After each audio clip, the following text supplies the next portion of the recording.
Hello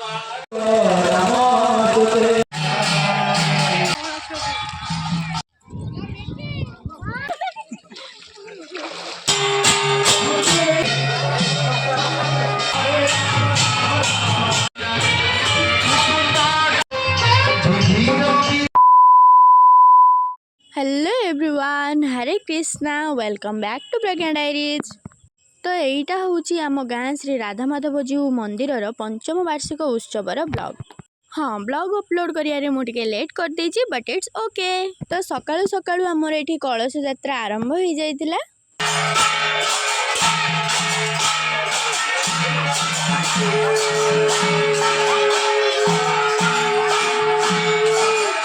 आउ आमे झील मैंने तो कलश बुणई नथिलु, बट आमे सांगरे जाइथिलु।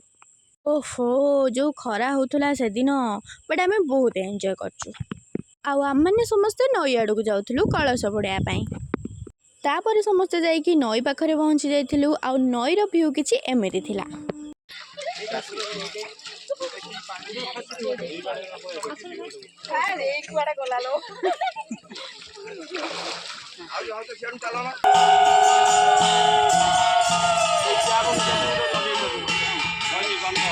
एंड आज यूजुअल मोर तो किसी काम नथिला, तो मुझे बसिक फ्लेक्स मारथुली। मु केमती देखा जाउची आपण माने कमेंट करंतु। तार भितरे सेमानकर कलश पूजा भी सर जाइथिला। आउ से माने मंदिर को रिटर्न आस्थिले। एंड एमाने होचुंदी आम गाँर कीर्तन दलिया, माने आम गाँर सब जेजे माने मिसिकी गोटे कीर्तन दलर भूमिका निभाउथिले। A few moments later. तापरे पूजा मंडप पाखरे पहुंचिकी कलश सबको ता स्थान रे रखा गला। एंड तार भितर एपटे रोसे भी सर जाइथिला। आउ खाइबा टाइम भी जाइथिला, तो समस्त आसिक एठी खाइ देथिले। एंड खाइबाटा किछि एमिति थिला। 1 hour later.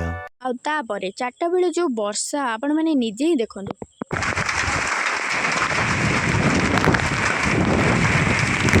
The next day.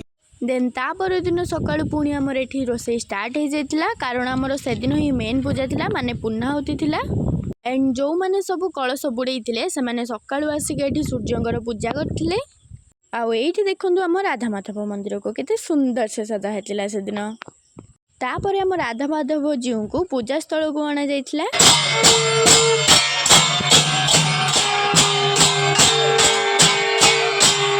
आउ एठी बसिकी ठाकुर पूजा को एंजॉय करथुले। तो सेतिक भितरे खाइबा टाइम भी हो जाइथिला। आउ समस्त एठी के खाया को पळे आस्थिले। आउ आमे माने भी खाइबा आनथिलु। आउ एठी समस्त बसिकी अर्घ्य दउथुले। A few minutes later. तापर इवनिंग रे पूर्णाहुति भी स्टार्ट हो जाइथिला।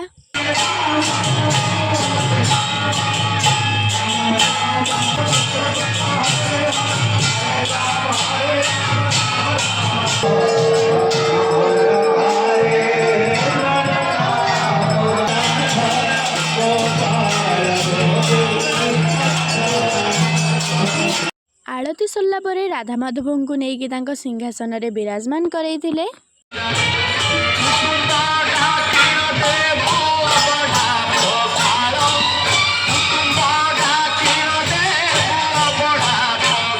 A few moments later.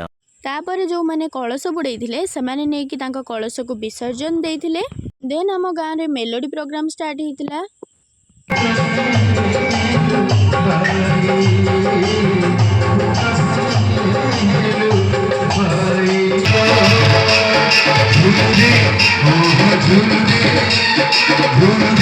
तो एमिति किछि आम गाँर राधामाधव जीव को पंचम वार्षिक उत्सव को आमे सेलिब्रेट करथिलु।